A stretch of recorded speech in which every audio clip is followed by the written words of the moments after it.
Hey guys, welcome back to another video, and in this video I'm going to show you how to add trusted connections on your Roblox account and how to do this. Let's get started.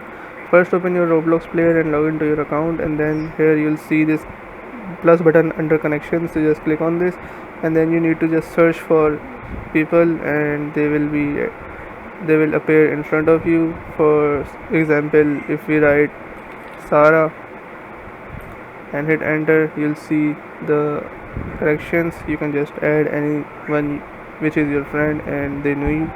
So yes, this is how you can do it. If your problem still occurs, so make sure to comment down below so we can bring a detailed guide on this video. Alright, that's it for today's tutorial. I really hope this video helped you solve your problem or learn something new about your PC. My goal on this channel is to make everything about computers simple and easy, whether it's fixing errors, downloading software or any game, boosting performance of any Windows or any game, or understanding new tools. If this video was helpful in any way, don't forget to hit the like button because it really motivates me to keep bringing you more useful content.